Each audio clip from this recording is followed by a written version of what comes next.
turabashimiye cyane ubuyobozi bw'itorero rya Shilo kandi dushimiye ikaze muduhaye, dushimiye mwebwe mwese abakristo mutwishimiye muduhaye ikaze, kandi dushimiye n'Imana iduhaye kubonana namwe muri uyu mugoroba. Nitwa Masumbuko Ngendahayo Yosuwa, ndi umushumba ubarirwa mu itorero rya Pentecote ADPR, ariko ubu uri mu kiruhuko cy'izabukuru. Ndi umushumba aho ngaho rero, ariko ntabwo ndi imbata y'idini. Aho mwama ntumye hose mvuga ko Yesu ari umwami wacu, ari nayo mpamvu turi aha hantu. Nishimiye cyane kongera guterana namwe, ndibwira ko iyi ngiyi ari inshuro ya kenshi ntibuka, kandi nongeye kunezezwa nuko nubise umushumba ambwira ko yifuza ko duterana namwe ngo tuganire ijambo ry'Imana. Nishimiye kongera kubona bene data Pastor Charles na mwene data muvuga butumwa Boniface, ni inshuti zanjye kandi twakoranye umurimo kera nkiri muto nabo bakiri bato. None ndabona Charles ashaje, yameze ubwanwa buri mu imvi, kandi na Boniface waracyafite amavuta y'ubuto, ariko ndanezerewe kubabona bene data. Mwakoze kuza kugira ngo tubane, ubwo mwanansengeye mwaje kwishyigikira. Ndabaha intashyo zo mu rugo rero. Umugore wanjye n'abana banjye bazi ko turi buterana aha ngaha, bambwiye baramutse kandi ngo ubutaha madame none hazaza. Mwakira intashyo za bene data. Naje kare, sinkunda gukerererwa, nubaha isaha, ariko nahuye na ambuteyaje. Mvuye Masaka isaa 10, ngeze hano saa 12. Mwibaza amasaha abiri mu gahanda kareshya kuri. Twagize ambuteyaje, ntabwo dukunda gukerererwa, ariko Imana ishimwe ko twageze ku gihe. Nahoze nibwira ko nsanga mwagiye, ariko kuba mwadutegereje none bibaye saa 1:15, mwagize neza kwihangana. Ndagira ngo rero dusome ijambo ry'Imana mumaze iminsi mwiga, kandi nanjye rero ndi bukomerezeho muri iyi minsi 50 y'amasengesho y'ububyutse muri iri torero. Iri mu rwandiko Paul yandikiye Abaroma ibice 15 n'umurongo wa 19 nk'uko intego y'igiterane ivuga, ariko munyemerere mpere ku murongo wa 18 nigire hepfo kuri uwo murongo wa 19. Abaroma ibice 15 umurongo wa 18 tugere ku murongo wa 19. Sinzatinyuka kugira icyo mvuga keretse icyo nakoreshejwe na Kristo ngo abanyamahanga bumvire Imana. Yampaye amagambo n'imirimo n'imbaraga z'ibimenyetso bikomeye n'ibitangaza n'imbaraga z'umwuka wera. Ibyo byatumye nsohoza ubutumwa bwiza bwa Kristo uhereye Yerusalemu ukazenguruka ukagera muri Iluriko. Amen. Reka ndongereho irindi jambo ry'Imana mu byakozwe n'intumwa ibice 2. Turasoma duhereye ku murongo wa 40 twigire kuri 47. Nuko akomeza kubahamiriza n'andi magambo menshi, arabahugura ati mwikize ab'iki gihe biyobagiza. Nuko abemeye amagambo ye barabatizwa, abongewe kubasanzwe kuri uwo munsi baba nk'ibihumbi 3. Bahoraga bashishikariye iby'intumwa zigisha, bagasangira ibyabo, bakamanyagura umutsima no gusenga. Abantu bose bagira ubwoba, nuko intumwa zikora ibitangaza n'ibimenyetso byinshi. Abizeye bose babaga hamwe, bagasangira ibyabo byose. Ubutunzi bwabo n'ibintu byabo barabiguraga, bakabigabanya bera nk'uko umuntu akennye. Kandi iminsi yose bakomezaga kujya mu rusengero n'umutima uhuye n'iwabo, bakamanyagura umutsima, bakarya bishimye, bafite imitima itishama, bahimbaza Imana, bashimwa n'abantu bose, kandi uko bukeye umwami Imana ikabongerera abakizwa. Amen. Ndagira ngo dufunge Bibiliya tuganire mu mwanya Bishop sinzi isaha murangirizaho amadakika. Murakoze. Intego y'iki giterane umushumba yambwiye ko muri mu minsi 50 y'amasengesho, kandi amasengesho asaba ububyutse bw'itorero. Kandi koko tuvuye muri Pasika, turimo kwegera umunsi wa Pentekote. Menya ariho mwakuye iyi minsi 50, kuko nyuma yo kuzuka k'umwami haciyeho iminsi 40 Yesu yiyereka abigishwa mu buryo butandukanye. Ariko ku munsi wa 40 azamuka mu ijuru, asize ababwiye ngo ngiye kohereza ibyo data yasezeranye. Ku munsi wa 50 bari hamwe abantu bake, abavuga butumwa benshi n'abashumba benshi. Iyo batangiye kudaha agaciro abera, bavuga ko iteranira ari ritoya. Iri ntabwo ari rito. Yesu asuka umwuka wera ku bagabo n'abagore bose hamwe, barabana 120. Nibo babonye Pentekote, kandi niho ububyutse bwatangiriye, burakomeza kandi burakomeje. Haleluya. Itorero rero ryavutse kuri uwo munsi. Ryavutse ryari? Ryavukiye mu kihe cyumba? Byabyawe n'iki? Ku munsi wa 50 mu gitabo cy'ibyakozwe n'intumwa ibice 2, bari ahantu bihebye, ariko bari bahamaze iminsi 10 basenga. Mumbabarire mu nkunde, murumva ko nduwo muri ADPR, ndi umusaza, ariko mwihangane mwumva ijambo ry'Imana. Ndashaka kubabwira ibiranga ububyutse n'inkomoko y'ububyutse n'icyo ububyutse buzana mu itorero, kandi biri mu ijambo ry'Imana. Kera nkiri muto najyaga mvuga nsimbuka rwose nshyushye. Hano hari umwana wahoze asimbuka, yasimbutse ndaseka. Abambonye nseka mumbabarire, nabonye ukuntu asimbuka nabane koko ntari gwiture hasi agakuka amenyo. Nanjye narasimbukaga ndi umusore, none ubusigaye mvuga nitonze nigengesera, kuko iyo umuntu asaza nibwo arushaho kugira impungenge, kandi akagira ubwenge butuma ibyo avuga ashobora kubivuga ashize ubwoba n'amanga, kuko abavuga ibyo yabonye, abavuga ibyo afitemo experience. Itorero ku munsi wa Pentekote niho ryavutse, kandi ryavutse ryari? Munkurikire kandi mu nkunde rwose, ndavuga nitonze. Bonifa ntabwo nyivuga kwa kundi n'imbaraga zarashize z'umubiri. Nibaza aho umuntu agira imyaka 65 ukaba kabaye. Zaburi iravuga ngo imyaka yanyu ni 70, uzagira intege akagira 80, ariko hagati ya 70 na 80 akaba ari imyaka y'imibabaro n'imiruho. Murumva rero ko ndi kwegera 70 kabaye.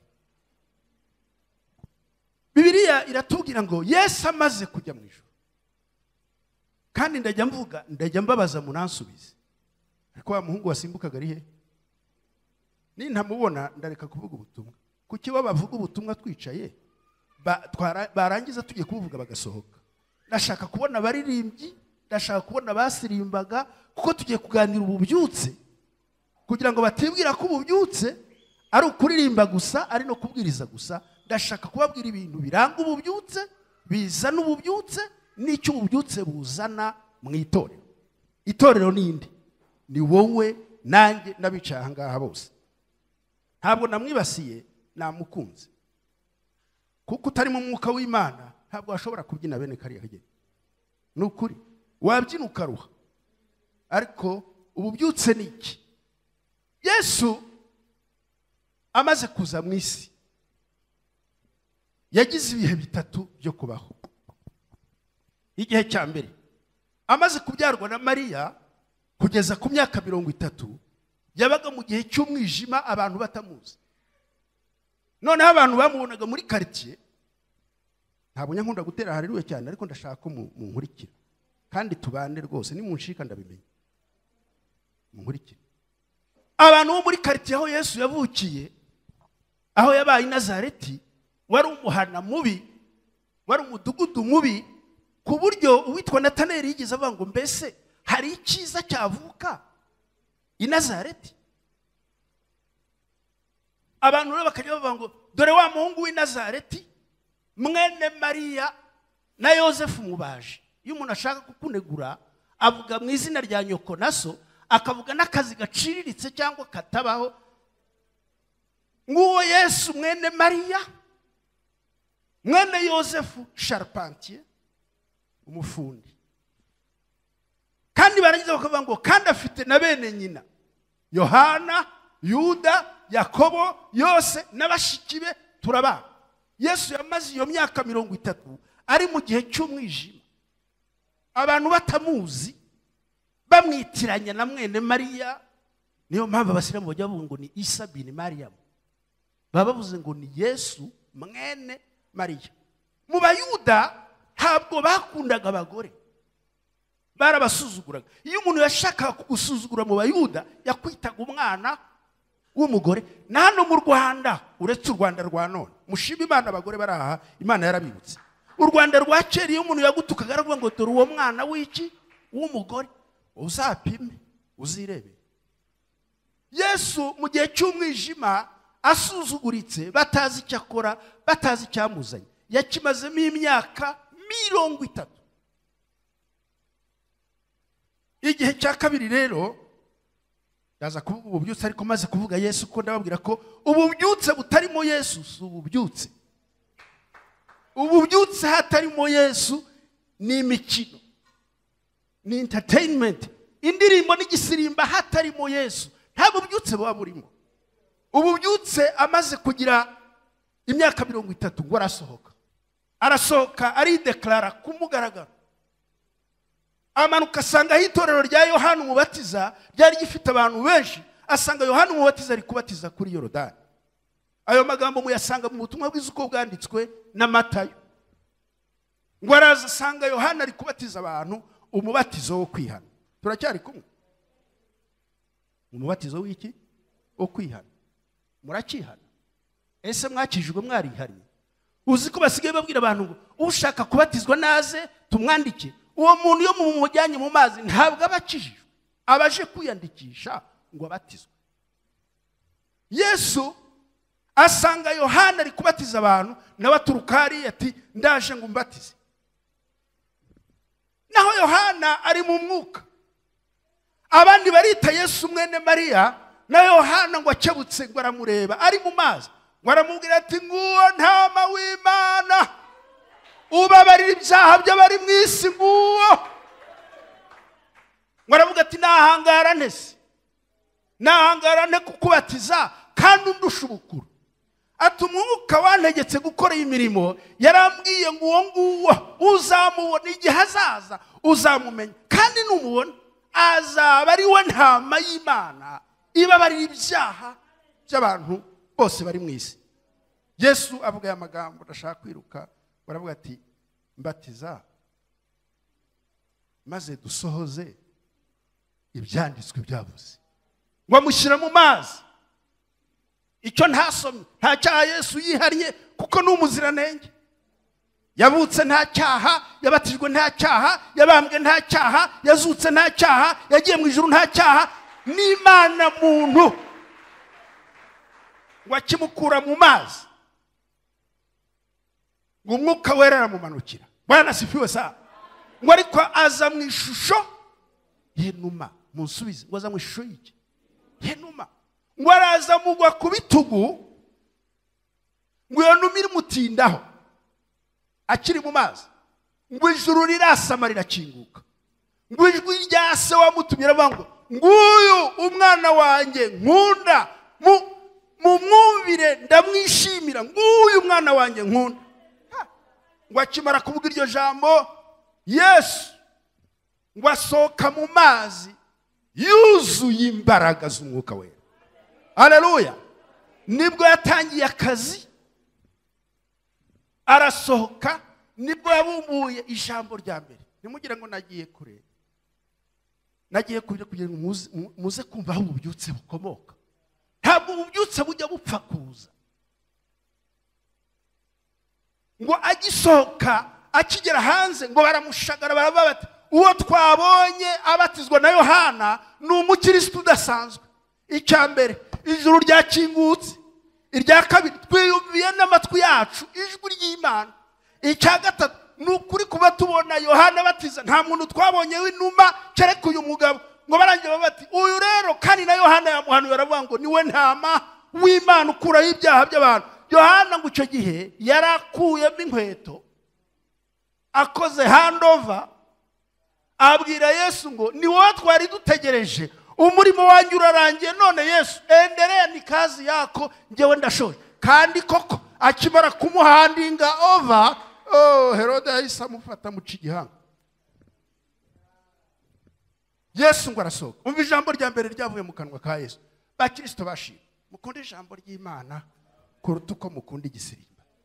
Simbabujije gusirimba, ariko mukunda ijambo ry'Imana, kuko indirimbo baririmba zitari mu ijambo ry'Imana ntabwo zazana ububyutse. Ngo bavuga ijambo rya mbere, icya mbere, ngo yarasohotse bakimushagaye, bakimuhagazeho, ngo aravuga ngo nimwihane kuko ubwami bw'Imana bubegereye. Bati ko Yohana yatubwiye kwihana ibyaha, ati reka da, nimwihane kuko ubwami bw'Imana bwabagezemo. Kandi atangira iryo jambo ryo kuvuga ngo nimwihane. Bavuze ngo nibagire bati, ntabwo yavuze ngo basenge. Mugire muti mwihane. N'iryo jambo ryavuye mu kanwa ka Yesu, niyo misiyo yazanye Yesu. Kuki yavuze ngo nimwihane ibyaha? Nuko yaraje ari ntama w'Imana ukiza ibyaha. Ubundi bakubwira ngo Imana yarabakijije, yadukijije iki? Ubu turi mu gihe cya evangile de prosperite, aho abantu bavuga gukira materiel, ariko salvation, agakiza nakabonetse muri Yesu kugira ngo tubabarirwe ibyaha. Ibitambo n'amatungo n'amaturo byakuragaho ibyaha birangire, kandi twinjire mu bwami bwa Yesu, kandi dukomeze turabera kugira ngo tuzinjire mu bwami bwa Yesu turabera. Igituma mbabwira ko ubwo bwami bwako gakiza ari ubwami bukomeye cyane. Akimara kuvuga iryo jambo, barashika, abageze mu gihe cya kabiri. Igihe cya mbere nababwiye ngo ni igihe cy'umwijima cyo kutamenyekana.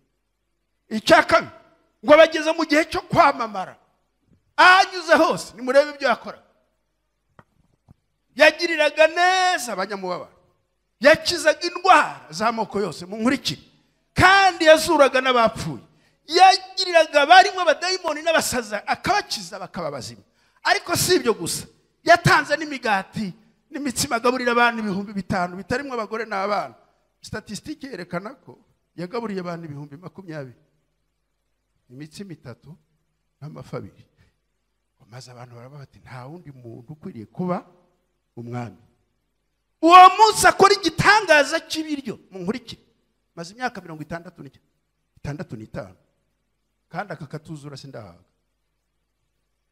Umunsi akiza abantu inzara, umunsi agabura imitsima igatubuka. Niho bavuze ngo uyu niwo mwami ukwiriye gutegeka Israel. Ngo bati uyu niwe Mesiya, niwe wadukiza kandi akaduha ibiryo. Abantu bakunda ibiryo. Nyamara ubwami bw'Imana si ubwo kurya no kunywa, n'ubw'amahoro no gukiranuka no kwishimira mu mwuka wera. Abaroma 16:17.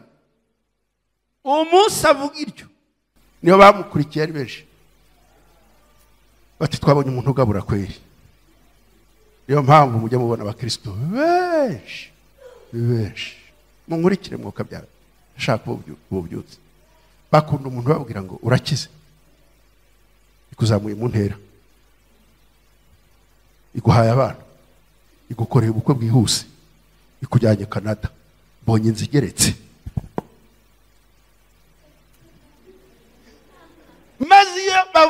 bene ibyo abakristo bato batazi ububyutse ngo baravuga ngo iratwibutse yari yarabitubwiye yari yarababwiye iki abanyabyaha baratuka bajya Canada dufite viza z'amoko yose ariko watunga inzu waba mu nzu igeretse gatatu uri umunyabyaha uri imborerwa bose uba warakize iyo mana yo kundaza mu kirere ariko nkarara mu kirere ndwana n'umugore iyo mana yo kunjyana mu modoka yari akataraboneka abana banjye nta mahoro iyo mana itazi gutuma mbana nitorera amahoro ikampe iyo vewiti iragahirima imariye si ariko ni mu bwami bwa Yesu arasohotse aramamaye wa mukango kingiye gusoza aramamaye we abagore bati niwe ku munsi wa mashami natinze ubwo nzanagaruka tuba twishyiramo n'ideni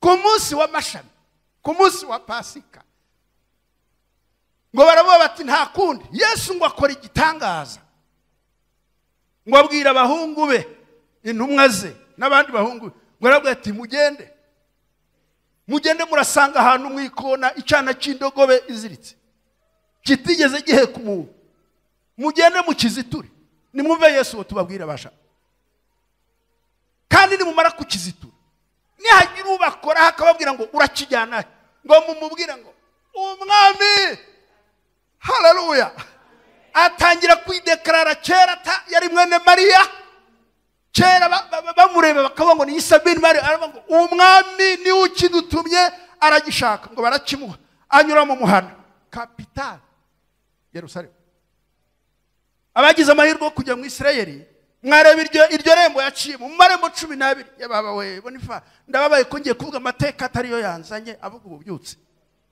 aciye mu irembo rimwe ryitwa irembo ry'intama uyu munsi mu Isirayeli abisirayeli n'ukuri baracyari kuri iryo rirugariye n'abasirikare barahari ngo bategereje ko Mesiya azarica kandi yariciyemo kuri mashami kuko yaje mube abe ntibamwemera icyakora bamwemeye bose bakizera izina rye yabahaye ubushobozi bwo kuba abana b'Imana baracyategereje kwiryo rembo kandi yariciyemo muri mashami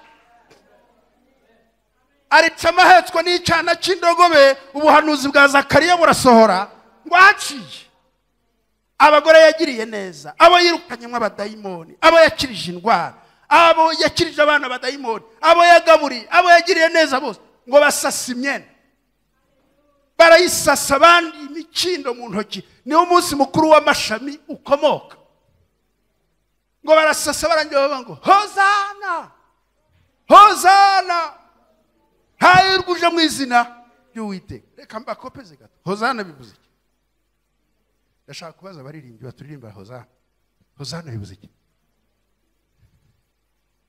hozana bivuze iki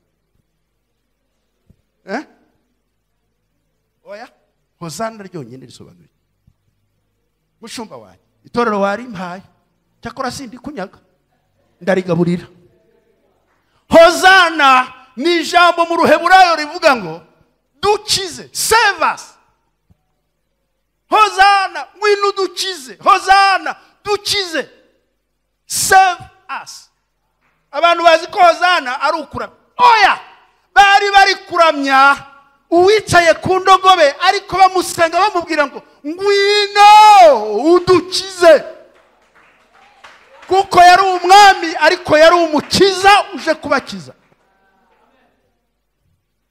araje rero barashashe maze abayinjiye mu gihe cya gatatu kugira ngo nze kubabwira aho ububyutse bukomoka mwumva aho ububyutse Yesu yabukuye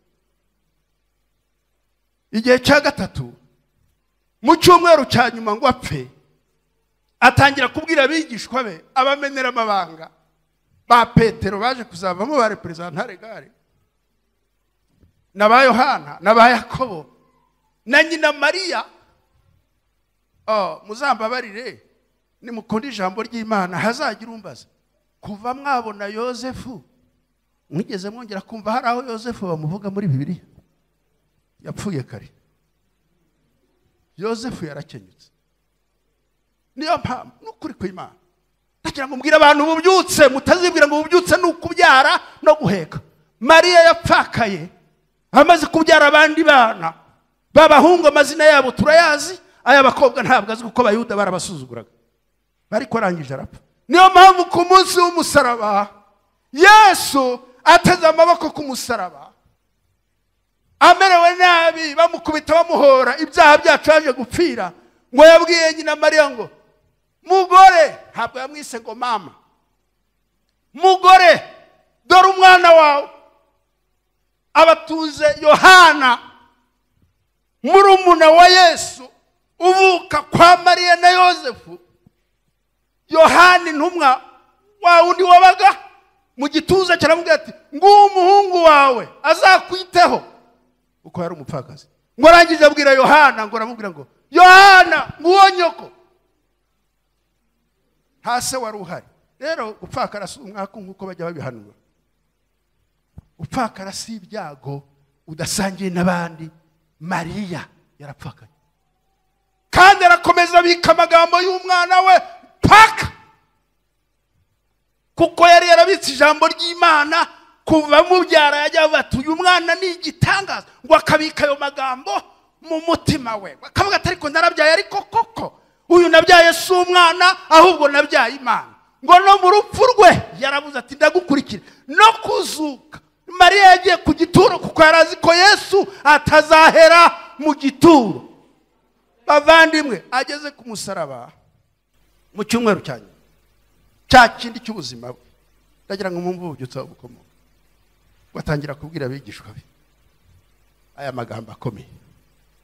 Ubu singira isoni zo kuyavuga, ndakuze ntacyo nyiramira, ntacyo. Muzi ikintu nzabazwa? Nzabazwa amagambo nahishe itorero kandi nyafite. Kandi Paul yaravuze ngo uhereye none amaraso ya buri wese handiho. Nta jambo nicenze kuvugira imbere yanyu mu materaniro mato na manini. Icyo gihe cy'icyumweru cya nyuma batangira kubwira abigishwa ati biranditswe ngo nzakubita umwungeri intama zisandare, ati kandi ndabarahije ukuri mundebe hano kandi mwishime. Yemwe basaba ububyutse mu minsi 50 murabusaba ndi ubusabe Yesu, ariko muce mu nzira yaciyemo kugira ngo ububyutse buboneke, mwe kwiyorohereza. Ngo arangiza arababwira ngo rero n'uyu munsi nagira ngo mbabwire ko muri buze kunyihakana ko mutanzi. Simoni Petero wari imvuzi nka Masumbuko na Sharire na Bonifasi, aba ni imvuzi twese tutuzi kuvuga. Ariko henga hazi ikigeragezo gito maze urebe ko ibyo wabuze utabiri bata. Ubu byutse ndatukanye se, ishize isoni ishaje se, abantu bakunda kuranga ntawundo hanye na Yesu, ntawundo ha, ariko wamutunga urutoki kabati ndakwereka ko tutiganye, nta bubyutse wigeze. Yesu ngo atangira kubabara, ababwira amagambo y'ubwami n'ubugingo n'umusaraba, ababwira gupfa, ababwira kubabara, ababwira ubuhanuzi bwa Yesaya 53, arababwira ati nyabuneka bigiye gusohora kandi uyu mugoroba mwese hatabuze. Simoni ati yewe no mu nzu y'imbohe no mu rupfu turabana. Yesu mwungeri mwiza uze ejo ha Masumbuko, umenya intege nke z'umushumba akamenya intege nke z'itorero. Ngo abwira Simoni ati ndakurahiye biranditswe uraza kunyihaka. Inkoko irabika itarabikura mumaze kunyihakana gatatu wiciraho kutanza. Byarabaye ibyabaye. Hari ububyutse se yari afite? Yaraza amagambo y'Imana, yari yarabonye ibitangaza by'Imana, yari yarahamagawe, yari yarabatijwe, yari yarabonye Yesu, ariko hari ikintu cyaburaga. Bwana sifiwe. Dusubire ku murongo wacu. Arapfuye, baramwihakanye, arazutse ku munsi wa gatatu, asutse umwuka wera ku bantu 120. Barangije babonye ububyutse, barasohoka, barabwiriza, barababazwa, baricwa, bararenganywa. Ubu rero pastor, itorero muri iyi minsi nta utaba pastor, nta ukuri sindi wese nta utaba pastor, ariko akaga iyo kaje nta utaba umukirisitu, nta utarabatijwe, nta utarakomejwe, ariko kizakubwira ko umuntu yabonye imbaraga. Dusubire ku murongo wacu nyirizina. Paulo abwira abaroma ngo sinzatinyuka kugira icyo mvuga keretse icyo nzakoreshwa n'umwami, objectif yo gukorera Imana, ngo kugira ngo abanyamahanga bumvire Imana. Ubundi ububyutse, ikizakubwira ububyutse nuko ububyutse bubonekamo abanyabyaha bakizwa, abaguye babyuka, abari basinziriye bakanguka. Ububyutse n'ubu ntabwo ububyutse ari fenomene yo kuvuga ngo shi rati yagando ba iti iravuze. Ntabwo ari ububyutse, izo ni impano z'umwuka zirimo gukora. Ariko ububyutse sinzatinyuka kugira icyo mvuga cyangwa icyo nkora keretse icyo nakoreshejwe na Kristo ngo abanyabyaha bakizwe. Avuga ibintu bitanu, mundebe hano ngiye gusoza. Yampaye amagambo, mugire mutyo. Yampaye iki? Amagambo. Amagambo y'Imana nicyo gikumwe gitera kashe ku buzima bw'umuntu akaba muzima. Yampaye amagambo. Icya kabiri, yampaye n'imirimo. Muvuge ngo imirimo, mugire mutyo. Nta muntu ukizwa adakizwa ngo Imana imuhe imirimo akora. Yampaye amagambo, yampaye n'iki? N'imirimo. Icya gatatu, yankoreye ibimenyetso n'ibitangaza. Ibimenyetso, ibitangaza ni ibintu bishyigikira ijambo ry'Imana. Imana iragabura koko. Yakugaburira ukavuga uti yangaburiye nayibonye. Ni ikimenyetso cy'ukuri kumwe n'Imana yumvise amase. Yamaye n'ibimenyetso n'ibitangaza. Ariko icya gatanu, yampaye n'imbaraga z'umwuka we. Mugire muri iki gipfunsi. Pastor, ntabwo wakubitisha umuntu urutoki ngo ahunge, nta nubwo wamutera igihunga, ariko funga igipfunsi umwanzi ukamuritura. Yampaye amagambo, yampaye n'imirimo, yampaye n'imbaraga z'ibimenyetso, yampaye n'ibitangaza, ariko yampaye n'imbaraga z'umwuka wera. Ndagira ngo mubicure mushumba. Yampaye amagambo, muvuge ngo amagambo. Yampaye n'imirimo, yampaye ibimenyetso, yampaye ibitangaza, yampaye n'imbaraga z'umwuka we. Ibyo uko ari bitanu byambashishije kuvuga ubutumwa uhereye aho nakirijwe Yerusalemu, nzenguruka Aziya n'Uburaya, ndinda ngera i Ruriko, nambuka bajya kunyicira i Roma kwa Kayisari. Yampaye amagambo, yampaye n'imirimo, yankoreye ibimenyetso, yampaye ibitangaza, ariko yampaye n'imbaraga z'umwuka wera. Muri ibyo bitanu n'icyo ubura? Amagambo y'Imana. Mushumba, iyi ni inyigisho ishobora kwigisha ukwezi sinyirangiza. Yampaye amagambo. Hano mwavuze ngo muri ubu bubyutse bw'iminsi 50, yampaye amagambo. Amagambo y'Imana. Muzamure Bibiliya bazifite, kandi mwe kuzamura telefone ntazo nshaka. Iyo ufunguye telefone ukafungura Bibiliya muri telefone, haza message ya WhatsApp, hakazaho na message ya bank, hakaza na Instagram. Kandi aho gusoma Bibiliya ugahita ujya gusoma ka message ka IG. Abasore, niyo mpamvu mukwiriye gutunga iki gitabo. Yampaye amagambo. Haleluya. Bibiliya iravuga ngo ushumba nigisha ibyo ntigisha urambwira. Timoteyo, urwa kabiri rwa Timoteyo ibice 3 n'umurongo wa 16 haravuga ngo ibyanditswe byera byose byahumetswe n'Imana. Haleluya. Byanditse Timoteyo ibice 3 n'umurongo wa 16 na 17. Ibyanditswe byera byose byahumetswe n'Imana. Nimwumva ayo magambo, bigira umumaro wo kwigisha umuntu, wo gutunganya umuntu, wo guhana umuntu, ngo kugira ngo umuntu w'Imana bashyitse afite ibimukwiriye byose, ngo abone uko akora imirimo myiza yose. nta muntu washobora gukorera Imana ashitse atazi atarigishijwe ibyanditswe byera byose. Bwana sifiwe. Amagambo y'Imana ahava akagera nicyo gikoresho cya mbere kizanira umutima w'umukristo ububyutse. Haleluya. Ndangirije naha waba wabyumvise. Ese Yesu nyiri ububyutse yavuze ngo iki? Muri Matayo 4 yaravuze ngo umuntu ntatungwa n'umutsima gusa. Haleluya.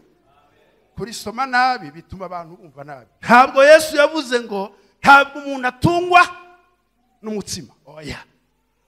Mujye muri soma mwitonze n'ababasatuzi batazabamarira ku ruhimbi. Ntabwo umuntu w'Imana atungwa n'umutsima gusa. Bisobanuye mu Gifaransa, mu Cyongereza. Umuntu atungwa n'umutsima ariko ntatungwa n'umutsima gusa. Muranyumva neza? Umuntu atungwa n'ibiryo ariko ntatungwa n'ibiryo gusa. Ahubwo atungwa n'amagambo yose. Haleluya, haleluya. Avuye mu kanwa k'Imana. Amagambo yose avuye mu kanwa k'Imana ni Bibiliya yuzuye. Ntabwo ushobora kubaho udasoma ijambo ry'Imana. Ntushobora kubaho utaritekerezaho. Ntushobora kubaho utaryizera.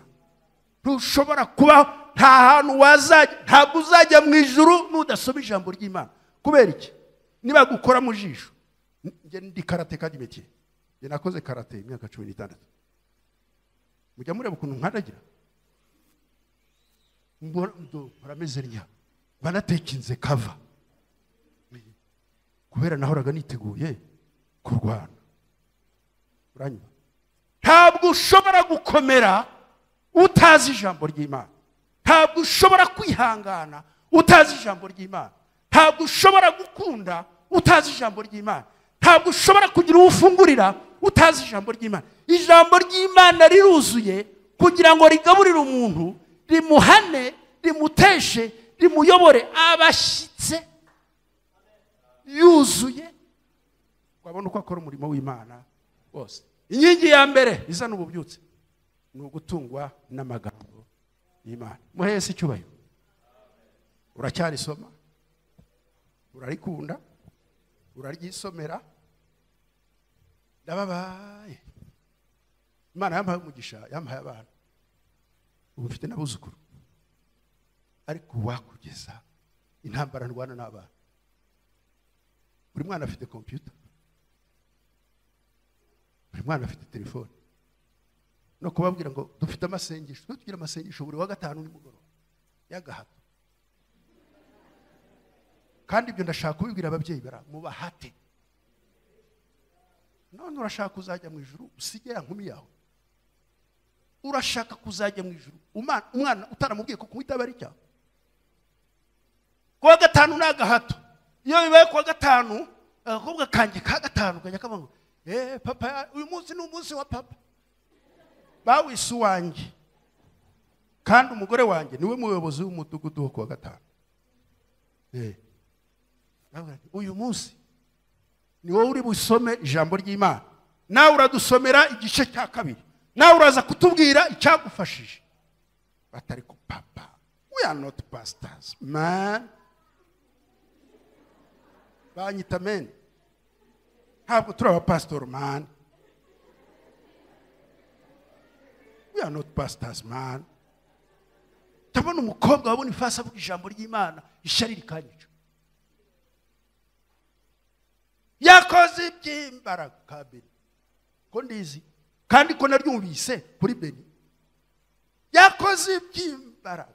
No kubona abantu bagenda kuri moto bagataha amahoro nabyo ni iby'imbaraga. Shaka murumva ibyo bintu. Ijambo ry'Imana niryo ritunga abantu kandi niwo mutsima utera imbaraga uzana ububyutse. Ni inkingi ya mbere izana ububyutse mu mutima, kuko umuntu adatungwa n'umutsima gusa, atungwa n'ijambo ry'Imana. Mushumba wanjye naho batura menshi niba dasoma ijambo ry'Imana bazananirwa ku munsi mubi. Ijambo ry'Imana niryo ritubwira uko duhagarara ku munsi mubi. Ijambo ry'Imana niryo ritubwira iyo twapfushije, riratubwira ngo ntwe kubabara nk'abadafite ibyiringiro abapfuye bazazuka tuzongera tubabone ukababara ukarira ariko ukagira ibyiringiro yuko hirya y'ubu buzima hari ubundi ariko batazi ijambo ry'Imana. Ijambo ry'Imana ritubwira uko tubaho mu mwijima. Ijambo ry'Imana ritubwira uko tubaho igihe abantu batadukunda. Wakoze kumbwira ko mu nkunda mwageze ngo nimwe mu nkunda gusa, hari n'abandi bankunda ariko se wagize ngo nkundwa na bose? Ishwe da mfite n'abanyanga. Kandi nimutamenya ijambo ry'Imana, reka mbabazi ngiye gutugura umupastor wa DPR nawe ugira abanzi. Uzi ko abantu batazi ijambo ry'Imana iyo babwiye ngo mbe mugira abanzi baravuga ngo dufite umwanzi umwe ngo ni Satani. Murabesha. Ijambo ry'Imana riratubwira ngo dushobora kugira abadukunda ariko dushobora no kugira abatwanga. Abaroma 15 mukunde ababanga, musabire umugisha ababavuma. None mimi sina adui wangu ni shetani, ongo wako. Musabire umugisha ababavuma, nawe ugira bakuvuma. Hari n'abakuvuma utareba, wareba hirya ati uragaheraho cyane. Ariko Bibiliya ijambo ry'Imana rikatubwira ngo ariko mwebweho mukunde abanzi ba, musabire umugisha ababavuma. Ntihakagira umuntu witura inabi yagiriwe, ahubwo umwanzi wawe nasonza umuha ibiryo, nagira inyota umuha amazi, niyambara ubusa umwambike, ngo umwami azakugororera. Nta bubyutse abantu batumva ijambo ry'Imana, nta bubyutse abantu badasoma ijambo ry'Imana, nta buzima nta jambo ry'Imana. Ijambo rya kabiri rero, yampaye amagambo ariko yampaye n'imirimo. Haleluya. Na Imana yaduhaye amagambo y'Imana. Nusoma ijambo ry'Imana uzasanga mu Efeso 4:11 haravuga ngo nuko amaze kuzuka ajya mu ijuru, arangije ngo asuka umwuka wera agabira abantu bose impano. Aha bamwe kuba intumwa, aha abandi kuba abungeri, aha abandi kuba abigisha, aha abandi gufasha abandi, aha abandi kugirira neza abandi. Iyi mirimo yose mureba iyi Imana iguhamagaye iguha n'icyo ukora. Mundebe hano ndanavuga nitonze, humure sha humure, yakwicara ndeke iyo protocol yo kumva ijambo ry'Imana. Nta ujarajara y'abantu bari kumva ijambo ry'Imana. Protocol mu gihe hasi buhoro buhoro.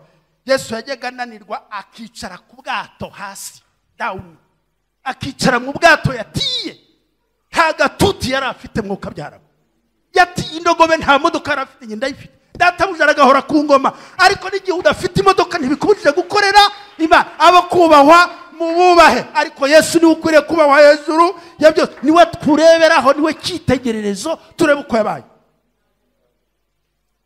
Yesu mundebe nimusoma mu ijambo ry'Imana Abakorinto ibice 12 haravuga ngo kuko umubiri utagizwe n'urugingo rumwe, ngo ahubwo ufite ingingo zose.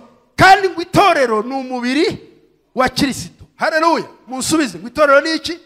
Ni umubiri wa Kristo. Ngo ariko buri muntu wese akaba urugingo kuri uwo mubiri. Ngo ariko Yesu akabiki umutwe. Mundebe hano, amaso arareba ariko ntagenda, amatwi arumva ntabona, ibirenge biragenda ntibizi gukora. Ariko nagira ngo bamenyeshe ko n'izi ngohe mureba izi zifite umumaro wo gutangira ibintu byose biza kudutokoza. Izi ngohe mureba, nagiye kuvuga ibyo ntatumwe, Imana imbabarire. Izi ngohe mureba, reka ntanabivuge. Hari abasigaye bazogosha. Muzogoshera iki? Muzogoshera iki kw'ingohe? Les sourcils izi ngizi uzi ko arizo zitangira udukoko twaza ku maso. Icya gatatu, ndashaka kubabwira imirimo y'Imana muyikore muri Shiro. Ntabwo imirimo y'Imana ari iy'aba protocol, ntabwo umurimo w'Imana ari uwa Bishop Olive, ntabwo umurimo w'Imana ari uwa Pastor Shari, ntabwo umurimo w'Imana wari umuvuga butumwa, nanjye ndi umwigisha. Ariko imirimo y'Imana ikorwa n'ingingo za Kristo zose. Nawe urimo umariye Imana iki? Umariye abandi iki? Reka mbabwire inzara. Mwabonye ko mfite amenyo mabi maremare. Ndi muri Zaire bajyaga bantuka. abaruba barantukaga n'abakongo bajya bantuka ngo mumbabarire mbasetse gatoya ariko ubwo si ubutumwa no kugira ngo babwire icyo ndicyo. Masumbuko ona matako yake ko sambao matako mbao bajyaga bavanga amatako yanjye meze nk'imbaho kubera nta nubisa abakobwa banye bamwe ngo ndi nyashiless. Arabaza se nyashiless ni ngo babyita nyashi n'uruhe rurimi simbisi n'ururimi rw'abiki gihe kubera ntagiraga hangaha barabanga masumbuko matako mbao barangiza bakanduka ngo na masumbuko meno ngombe iko na meno saya ngombe. Ai reka mbabwire umumaro nubwo amenyo yanjye ari maremare ntabwo yakwishima ntabwo yanshima n'ukuri kw'Imana. Iyo mbabaye hari ahantu hari kundya ryata mukecuru iyo babaye wishimisha amaso ndo wishimisha iki? Inzara nta mumaro zifite ko gutansubiza zimara iki? Herega buriya ntushobora gufata urushinge udafatishije urwara.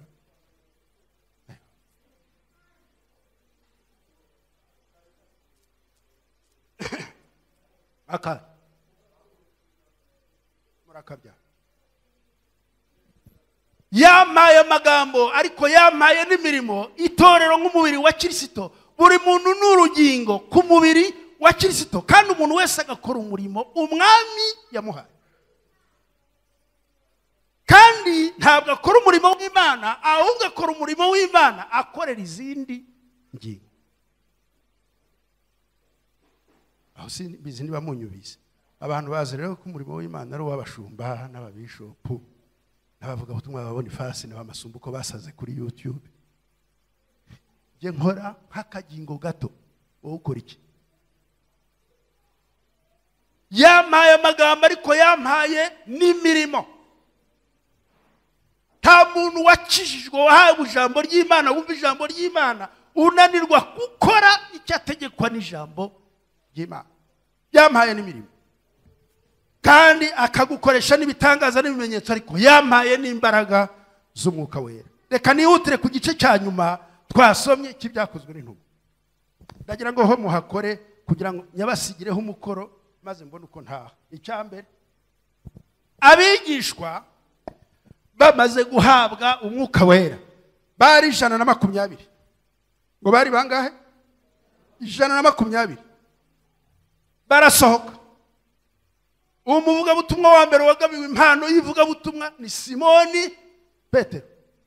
Arasohoka abwiriza ubutumwa bwiza. Icyo gihe yihana abantu 5,000. Ntabwo ndabona umuvuga butumwa mu Rwanda wihanishije 5,000 kuri sermo imwe. Yihanisha abantu 5,000 ku munsi wa Pentecote. Ariko barangije abo bihanye bababaye ito. Ndagira ngo mwumve ibintu biranga ububyutse. Icyambere mugende musome ku murongo wa 42. Itorero rya mbere ububyutse ryagize haravuga ngo kandi abo bantu bihanye bongerewe ku bandi. Munyumve neza shiro. Bahoraga bashishikarira iby'intumwa zigisha. Ububyutse bwa mbere bw'itorero bamaze gukizwa babandi 5,000 bongereye kuri 7 ngo bariyicara. Mumbabarira abantu basoma Bibiliya y'Icyongereza muze gusoma mu Cyongereza. Ntabwo haba gushishikara n'Ikinyarwanda ariko mu Cyongereza bavuga ngo they were devoted. Bihaye Imana barundukira mu gutega amatwi iby'intumwa zigishaga. Itorero ububyutse bwa mbere, ububyutse kiranga ububyutse n'inyota yo gutega amatwi ijambo wigishwa n'ab'Imana yagushinze. Bashishikariraga uhora bateza amatwi iki? Inyigisho z'intumwa zabigishaga. Ndashaka kubabaza ese bigishaga iki? Reka mbabwire ko bigishaga ijambo ry'Imana ariko icyo ijambo ry'Imana bavugaga icyo bita gospel, nkuru nziza.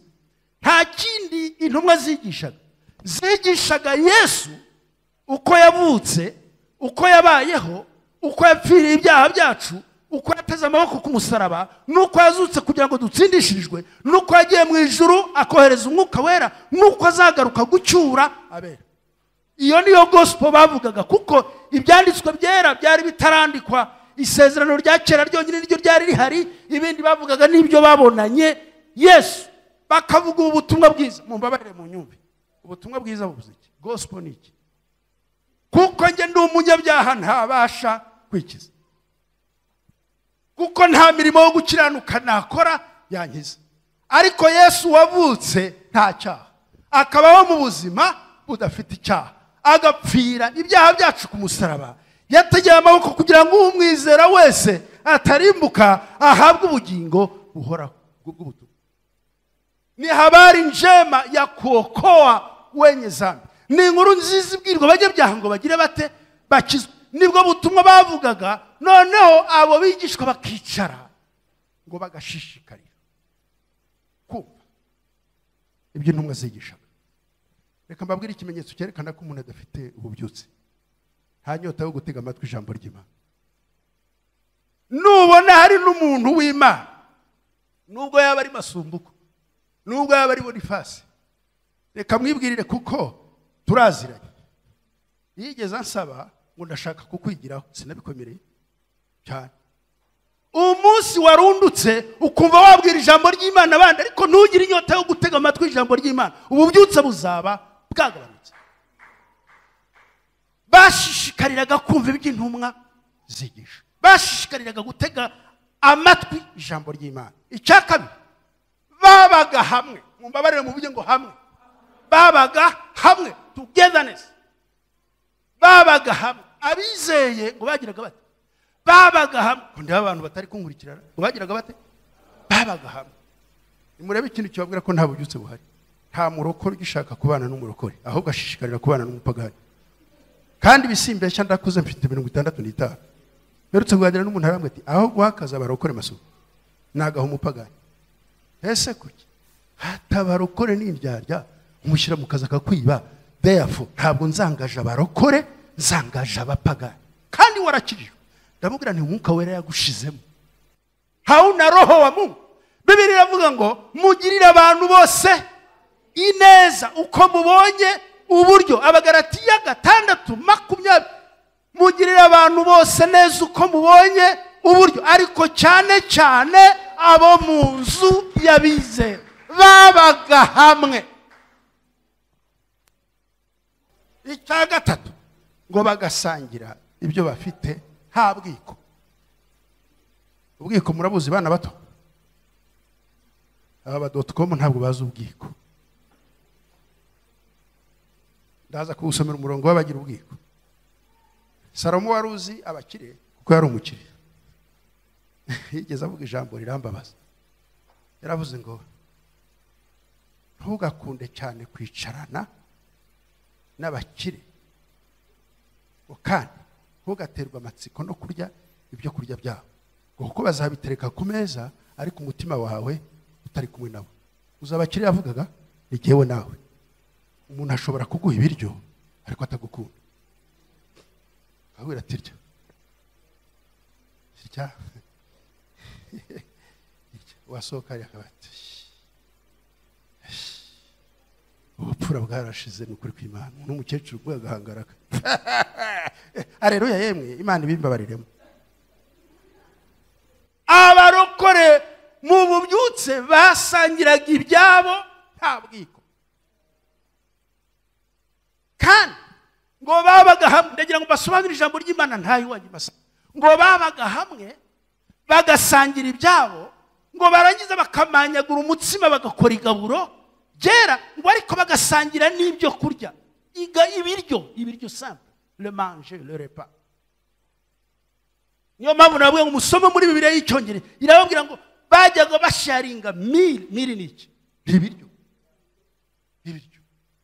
None abarokore n'ukuri kw'Imana nta nubwo kimenya ko umuturanyi wawe yaburayishwe. Nta muntu ukimenya ibyifuzo bya mwene se. Nta muntu ukimenya ko kanaka ababaye.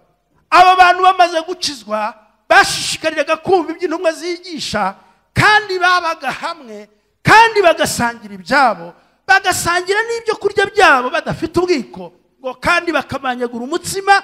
Ijambo rya kane ngo kandi bagasenga, to fellowship. Maze bamaze gukora ibyo bintu uko ari bitanu, my bishop, isi yose irabareba. Muvuge ngo isi irabareba.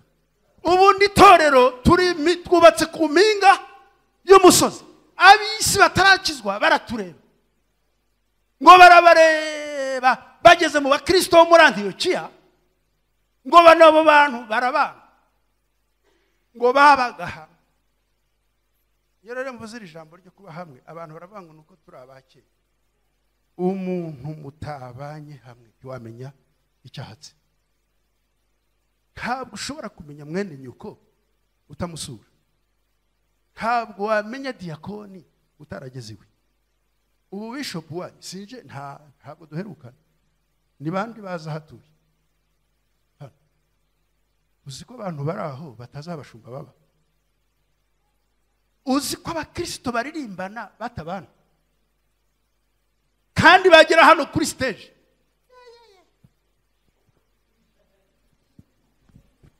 Uzaho uwo nguwo udundadunda, uzaho aba. Ese uzi ikimubyinisha? Wari waganira nawe ngo umenye niba yarigeze yihana ibyaha? Babaga hamwe kandi bakamenyana, bagasangira ibyabo, bakamanyagura imitsima, bagasangira n'ibyo kurya, ngo bakanasengana.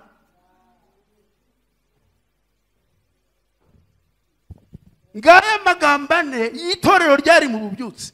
Mumbabarire soze mbabwira ijambo. Kandi ngo niyo babaga bateranye bagaterana icyambere, ngo bashishikariraga kujya mu rusengero day by day.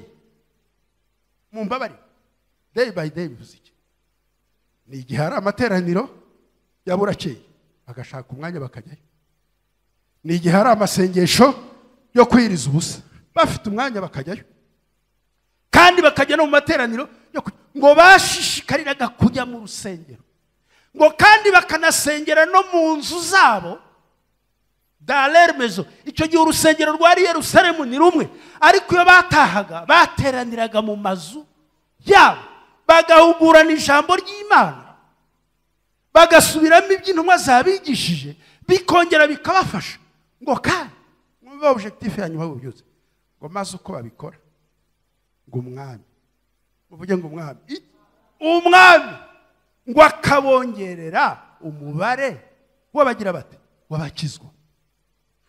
Ngiyo objectif y'ububyutse, uko baterana, uko basangira, uko baganira, uko bahana ibyabo, ngo n'umwami akabongerera umubare w'abakizwa. Nukuvuga ngo iyo bageraga hose, buri muntu wese yari umwigisha, yajyaga guhamiriza abapagani Yesu yamenye.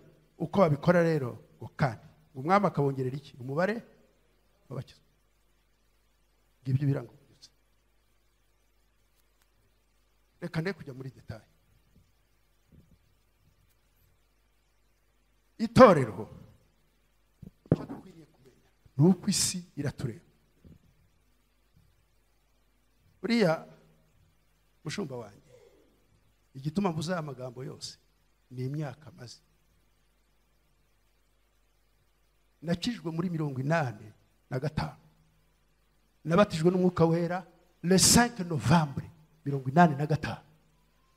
Mubari imyaka maze mvuga ubutumwa 40 mu kwa 11 nzaba maze imyaka 40 mu nzu y'Imana. Ariko muri iyo nzu y'Imana nagize amahirwe Imana impa n'umurimo, mbumuvuga butumwa, mbumushumba, ubu ndi n'umwigisha. Nigeze mba n'umuyobozi ku rwego rukuru rw'igihugu. Ubu mwari muzi ko nigeze mba umuyobozi ukakaye muri ADP igikenya, igitangaza n'ubu. Aba barabizi. Iyo nakwandikiraga urwandiko ko nguciye, warara kugiye sincerement. Kuko nta muntu uhorana icyubahiro. Zaburi ya 49 umurongo wa 20. Kuko nta muntu uhorana icyubahiro, umuntu awanye n'inyamaswa zipfa. Uyu munsi nubwo nta cyubahiro na gito naba mfite, ariko nduwa Yesu sinshidikanya kuko ijambo ry'Imana riravuga ngo Imana ishyira hejuru igacisha bugufi. Utaramenye iryo bapfa kumubwira ngo icara, akajya kuri radiyo agatukana, agasara rwose, agatuka itorero.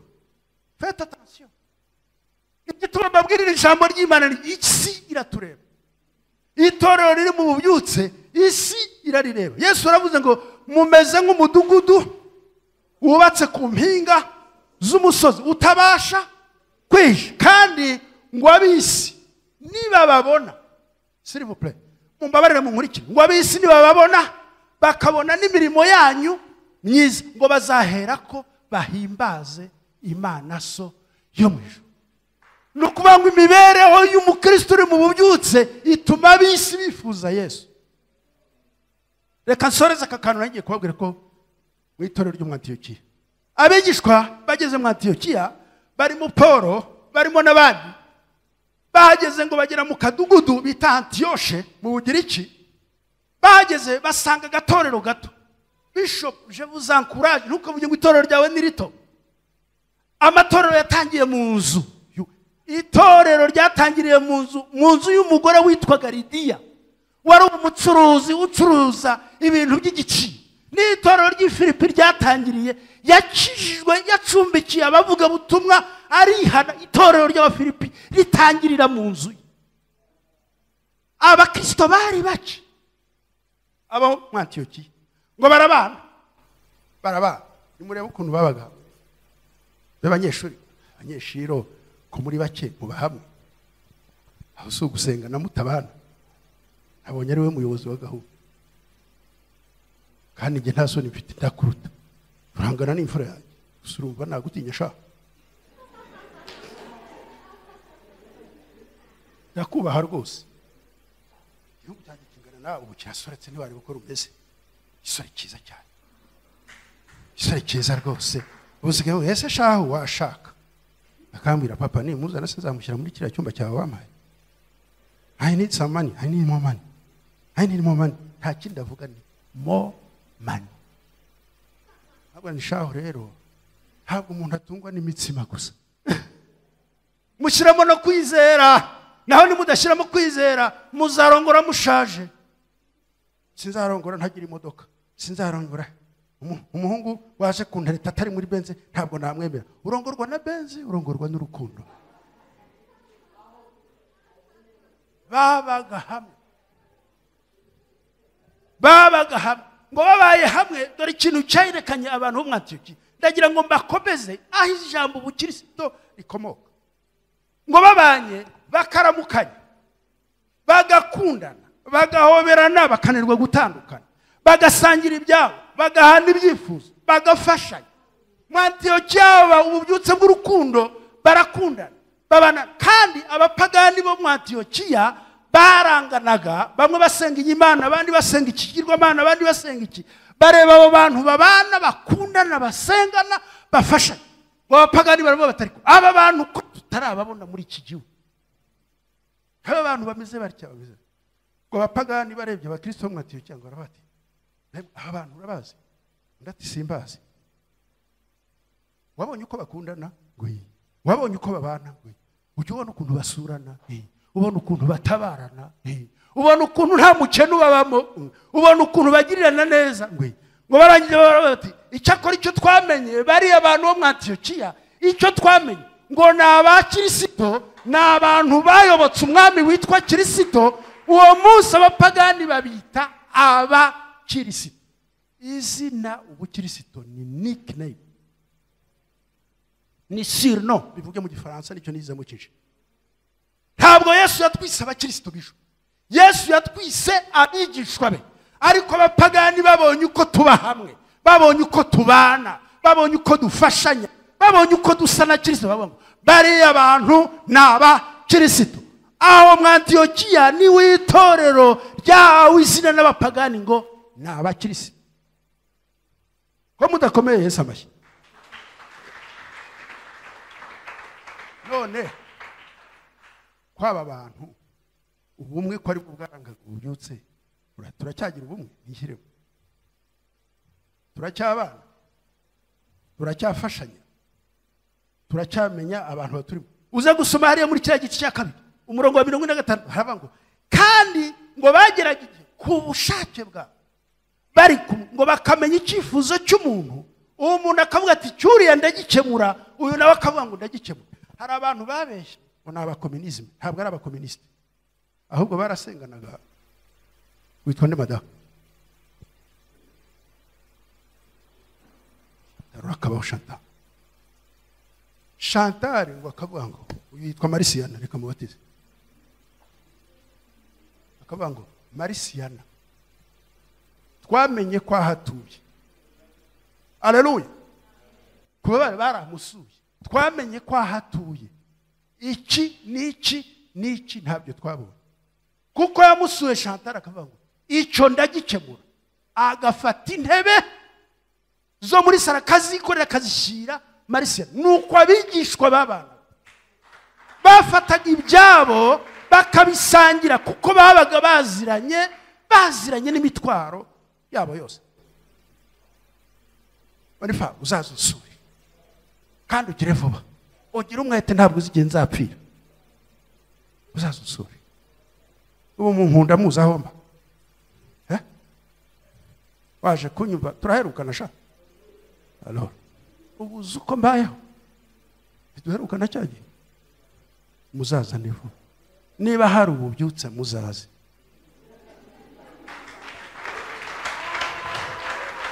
Babaga hamwe bagasangira ibyabo. Abasoma icyongereza ngo bagasangira mille repas. Tagahinda kenshi kuko aho kugira ngo Boniface ansure mbwire Mama Alliance ngo adutekere, ahubwo mbwira Boniface duhurire kuri Kamiriya. Ninde wabaruza? Ubundi nkujyana kuri Kamiriya uzi ko Mama Alliance azi gusonga ubugari, hanyuma Kamiriya wayigiye mute? Ntabwo kujya kuri Kamiriya ari bibi, ariko barabanaga bagasurana no mu ngo bagasengana, bagasangira ibyifuzo, bakamenya mu rugo ikihakenewe, bakamenya mu rugo ngo kwa Masumbuko hari abahungu batararongora, mu basengera bafite icyifuzo cyo kubona umukazana, bafite icyifuzo cyo kubona umukwe, bafite icyifuzo. Hari umwana wabo wavuye mu ishuri, nuko Chantal akavuga ati iyo minerivare nzayishura njye Imana yamaye umugisha. Babaga hamwe bagakorera hamwe bagasangira ibyabo kandi bakabana basengana, kandi uko byagendaga kose umwami Imana akabongerera abakizwa. Ngo ububyutse se muzi igituma aya magambo nyavuze yose, iyo bavuze ububyutse abantu bibwira ngo nukuzura umwuka. Ya baba Paulo yaravuze ngo naho navuga indimi z'abantu n'iz'abamarayika. Aruherutse kuvuga ngo kuvuga ruga n'ibyishimo. Bongo yako kuvuga ruga ntabwo ari ibyishimo. Ruga ni impano yo kuvuga indimi sha, ariko ibyishimo ni imbuto y'umwuka. Ntabwo kuvuga mu rurimi rusha byerekana ko wishimye, ni impano, ariko imbuto y'umwuka ni ibyishimo. Reka mbabwire iyo mbuto ukuntu yera. Mwere imbuto nyinshi, mwishimane n'abishimye, mubabarane n'abababaye, mugirira abantu bose neza uko mubonye uburyo, ariko cyane cyane abo mu nzu y'abizera. Kandi nimwakundana isi izamenya ko nabatumye, kuko Yesu yaravuze ngo kandi mbahaye itegeko rishya, mukundane nk'uko nabakunze. Kandi nimwakundana isi izamenya ko muri abantu. Ubwo bubyutse. Haleluya. Yampaye amagambo tuzamuke. Yampaye iki? Yampaye niki? Imirimo y'urukundo. Yampaye niki? Ibimenyetso. Yampaye niki? Nibitangaza. Ariko yampaye n'imbaraga z'umwuka wera. Ibyo nibyo byambashishije kuvuga ubutumwa kuva aho nakirijwe kugeza iwacu mu Rwanda bagasaba. Abakristo ku isi yose barasa, kandi n'abapagani bose barasa. Abakristo ku isi yose barasa. Ndashaka kubabwira baje y'abakristo bambaye ku isi yose. Abakristo baje bambaye ibaranga ku isi yose bishop n'urukundo. ni urukundo, kuko umwami yaravuze ngo mukundane. Uyu munsi wa none ntidukundana kandi ngo turabakristo, turabeshya n'ukuri. Baje abakristo ku isi yose c'est l'amour, kandi urukundo rugaragarira mu bikorwa. Yesu yaravuze ngo kuko gutanga bihesha umugisha kuruta guhabwa. Umuntu uhabwa adatanga ari selfish, arikunda. Ariko umuntu ukora mu mugisha Imana yamuhaye agafasha abandi, yuzuye urukundo rw'Imana, kuko Imana yakunze abari mu isi cyane byatumye itanga umwana wayo w'ikinege kugira ngo umwizera wese atari mutangire ubuntu, kuko mwaherewe ubuntu. Muzi icyo Imana itugaya muri iyi minsi? Ndangiza, nta bubyutse dufite. Kuki nta buhari? Ntawe ugihamya Yesu mu bapagani. Muzi igitumira itorero ryanyu ridakura? Ntabwo muhamya Yesu. Genda umushumba, arambabarira umushumba wanjye, genda umushumba. Ubundi umushumba ntabyara intama, intama zibyara izindi, umushumba akaziragira. Muranyumvise? Intama zibyara izindi, umushumba akagira ate? Akaziragira. Wari wazana n'umwe kuri Yesu? Ndagira ngo buri muntu wese arambura ikiganza cy'iburyo akigira ati, ku cyumweru ujye uzana umupagano hano, ujye urari ku muntu umwe gusa. Nigeze ngira umugisha mpura n'umusaza yaratashye, Paul Yongico wo muri South Korea. Niwe muntu ufite itorero ku isi rinini, Paul Yongico. Yamaze ntese muze afite itorero 27,000 baterana serivisi 7, 24,000 fois 7. Aba bantu wabakuye, arambwira ngo jewe Imana yarambwiye ngo mbwira buri mukristo ajya arari ku mupagano umwe kucyo ntakageza wenyine, ati nsinyana n'abamasezerano yo kurundarikira abapagani. Atu akaza n'umwe ku cyumweru, akaza n'undi. Ati ukwezi kwashiraga buri mukristo afite 3. Ati itorero ryanjye rirakura pe. Ati cyakabi, nabwiye abakristo banyu ngo mugerageze mwerekane urukundo rwa Kristo mu baturanyi, ku kazi, mu bavandimwe. Mwerekane ko muri abakristo, ariko mwerekane imbuto y'urukundo. Mukore bigaragara ko mwamenye Yesu. Mama we, umunsi umwe nari umuyobozi mukuru, noneho nari ntuye hariya Kabeza aho bita kuri Esikariye. Ubu nari mutse sha narahavuye, ibihe byaranyimuye. Ubu ndi Masaka, ibihe bijya byimura umuntu ariko naho se habi. None icyo gihe nari umusore, nari secrétaire général, nari inzobe. Wamenya ko nari inzobe Chantal? Nari umugabo mwiza. Muri 2003 nari umusore mfite igituza hano 3, umusore w'imbaraga kandi nuzuye n'umwuka wera, kandi mfite n'amafaranga, kandi mfite n'icyubahiro, kandi mfite n'imodoka z'itorero za ADP, kandi rwose nkunzwe, kandi nanjye nkunda. None umunsi umwe ndamanuka kuri Esikariye, asanga umugabo aza kumenya aho ntuye, aza kumenya ko ndi pastor. Yes, inkuzi nuko. None akamenya isa, aranshunga akamenya isaha nzira. Yakoraga hano mu mujyi, gari kiri hano. Agahenga ya saha, ati wa mupasitoro w'umupende ubaramanutse. Agahagarara neza ku gahanda kamanuka kuri Esikariye.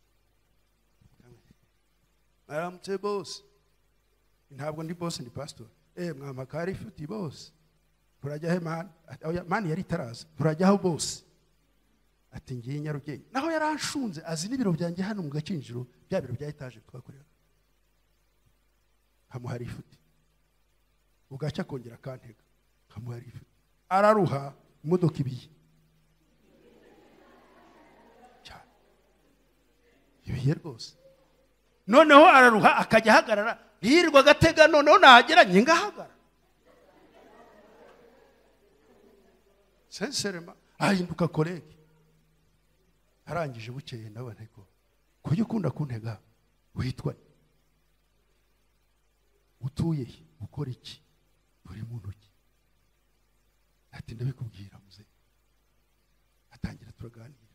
noneho nishaho rero ngiyi telefone yanjye ujye umpamagara igihe ntahiye ngo ucyuresha nari namenye akazi akora ko ari akazi katoroshye kabisha umukara ni ngufu kandi umusore w'imfura usatese undusha ubwiza ni ukuri kw'Imana kandi n'imyaka turayinganya ariko aracikorera imitwaro naho ndi ku modoka yitorera yewewe mbe mujye mumenya ko Imana yabagiriye neza mukwiriye kugirira neza abandi. turabanye nyuma y'amezi 3 ndamurarika aza mu Gakinjiro vuga ijambo ry'Imana ariho baramubatiza bimenye Imana Matiyasi aramubatiza haciye iminsi mike Imana imugirira neza mwigisha uko basenga za kunsura njya kumusura mbega hano yabaga we ni nkaho nabaga muri 96 nabaga muzi itagira icyumba muri 96 harya ku Gisenyi muzi itagira icyumba niho nawe yabaga muzu icyumba kimwe n'umugore n'abana yabawe bagerekeranye n'ukuri ko njya kumusura hese haniho bati yewe no munsi batanze akazi uzambwire ayindi nagusuyemo isa n'umwobo bavandimwe aho namusuriye amaze kubatira ati mushumba ndashaka ko ari wowe uzamperekeza ni wowe wambwirije secrétaire général guherekeza umuntu wikorera imitwaro wanditseho hahandi ndagenda ndamuherekeza ko nanjye nigeze mba umuzamu kwa Murego ubu mwamenya ko nabaye umuzamu kwa Murego nzikoza imodo nari umunamba mwiza masumbuko nakoze akazi k'ubunamba imyaka 3 3e 4e 5e secondaire nari umunamba kwa Murego mwamenya ko uyu munsi nyijyana mu Kinamba erekana urukundo turagiye tugeze iwe tumusanza hwaba turamusuye abana barariri yampaye rifuti nta modoka mfite ubu nigeze mara igenda afite imodoka yampaye rifuti rwose naramanutse ntega bisi njya ku Gisenyi ngeze hariya mu Ruhengeri mvamo njya gusura abana banjye abarambuye muraho neza burya rero umubabaro ugituma umuntu atareba umuntu ubabaye ntareba neza ni nk'umuntu wakunze amaso akunda ntabona neza n'amaso ababaye ntajya areba neza aturaho mushundi muraho atese kuri aha ngaha atese ya modoka ririye nayisize mu rugo sitayo ati wayisize mu rugo ni ziri mu igaraje ati mushati ati nakubonye usohoka muri bisi nibaza icyabaye nta kibazo ariko ati ese urataha ndataha saa 11 ampa nimero nayo narazitaye ndamuhamagara amarifu mu modoka TXL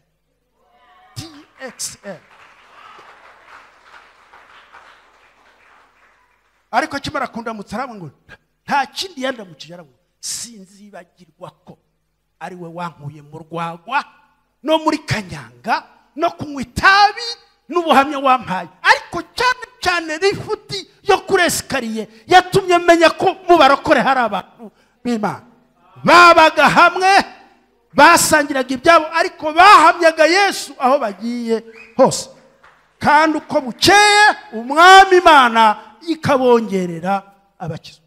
Ndagira ngo buri muntu wese yumve ko ari ubuvuga mu buryo bumwe cyangwa muracyari Yesu buri ku cyumweru ntukagende utazanye ubushyitsi nimubyara intama tuzaziragira nimusura abo bakene nimugaburira abababaye nimumenyana ubwanyu isi iri kutureba nibona uko tubanye izahindukira ihimbaza Imana nta bundi butumwa tubuze. Muhaguruke dusenye Imana.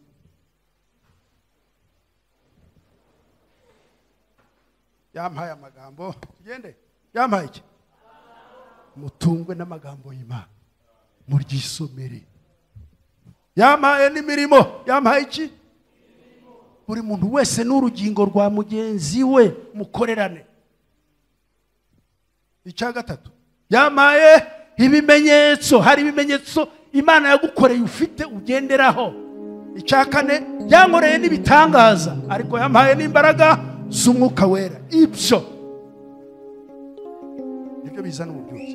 Icyakabiri, imibereho y'abafite ububyutse baba hamwe mu rukundo, basangira bashishikarira kumva iby'intumwa zigisha, bagasangira n'ibyo kurya kandi bakabana basenga. Bashishikariraga kuza mu materaniro day by day. Kizakubwira ko umukristo yagize intege nkeya ni ukumubura mu materaniro, ariko ukamubona muri repetition. Abaririmbyi bakunda repetition, bakunda kuririmba hariya kuri altari, ariko uzabategereze muri niba turi ntabo mu masengesho yo kwiriza ubusa ntabo, ariko ku ruhimbi n'amategeko ya korali nayoboye korali ndabazisha kugira ngo bazaririmbe ku cyumweru bakubahiriza repetition, ariko ntibaza mu materaniro. Babaga hamwe bashishikarira iby'intumwa zigisha, bakamanyagura umutsima bagasenga, buzuye urukundo, bari mu bumwe, umwami Imana akabongerera abakizwa. Haleluya, haleluya. Ndabizi ko nabarambiye, nari nabakumbuye. Erega buriya niba hari ikintu kinini ni ugukumbura itorero. Nta kintu nkunda mu isi, mfite ibintu bitanu nkunda. Nkunda Yesu, nkunda ijambo ry'Imana, nkunda ijambo rya Yesu we, nkunda itorero, nkunda abakristo. Iyo mbonye amateraniro mfashwa ntaravuga. Icyaka, nkunda umuryango wanjye. Icyagatanu, nkunda abanyabyaha. Iyo mbonye umunyabyaha numva mbonye akazi ko kumubwira ngo Yesu aragukunda. Hari abantu rero babonye abanyabyaha cyangwa abo badasengana atari abadeperi, yabona umuntu usa na Chantal ati kwa Gina, ariko uko ukomesha umuntu ute koko ugapfa kubona umuntu utambaye nkawe kwa Gina na Yesu pepo daimon rishita koma kemewa kwa Gina na Yesu. Ninde wakubwiye kwirukana abantu b'Imana? Babaga amwe, bashishikarizaga abanyabyaha kwihana. Uyu yari umuvuga butumwa wo mu banyabyaha uyu, kandi nawe yari umunyabyaha, ariko yavuyemo umushumba. Je mbabwire, nari umunyabyaha, wowe se wari umunyabyaha, ariko kuko Imana yakunze abanyabyaha ibahindura abakozi bayo. Dushishikarire gushaka abanyabyaha kugira ngo umwami Imana twongerere abakizwa. Niyo goro itorero n'ukujya gushaka abanyabyaha. Umugabo wawe ntakizwe, umugore wawe ntakizwe, none se wamwereye imbuto? Nibabona imirimo yanyu myiza bazahera ko bahimbaze Imana. So umugabo arataha ngo nuko yasinze utahe nta soni kweli umurokore. Umugabo yasinze nyine, wamusengeye se, wamwereye imbuto se? Nge se sinari umusinzi? Ndashaka ko tumenya amagambo y'Imana. Yampaye amagambo, yampaye n'imirimo, yampaye ibimenyetso, yankoreye ibitangaza, yampaye imbaraga z'Umwuka Wera. Ababihawe babaga hamwe bagasangira ibyabo nta bwiko, bagasangira n'ibyo kurya n'imyambaro, kandi bagahamya Yesu mu mihana, maze umwami Imana akagenda bongerera abakizwa. Ndashaka kubaza ikibazo kimwe hano. Hari n'umwe wari wazana kuri Yesu? Wowe hari umuntu wari wararika mu rusengero? Hari uwo wari wabwira ngo Imana iragukunda? Hari uwo wari wagirira neza ukamuzana mu nzu y'Imana? Kandi ibyo nubikora Imana izatwongerera abakizwa. Mushumba ntabwo ari wowe uzabwiriza. Aba bazahamya Yesu babazane tubagaburire. Ndahari n'ukuri niteguye kugaburira intama n'abana b'intama, ariko si ibyo gusa. Nuriya muntu umukarani ngufu namuhaye rifuti. Nabonye hano hanze hari ikimodoka cya V8. Niba ari icyanjye simbizi, ariko nanjye nazanye 26. Be mujya mutanga rifuti? Mujya mutanga rifuti? Nukuri kw'Imana mujya mutanga rifuti. Uzi ko ushobora guha umuntu rifuti akagukiza?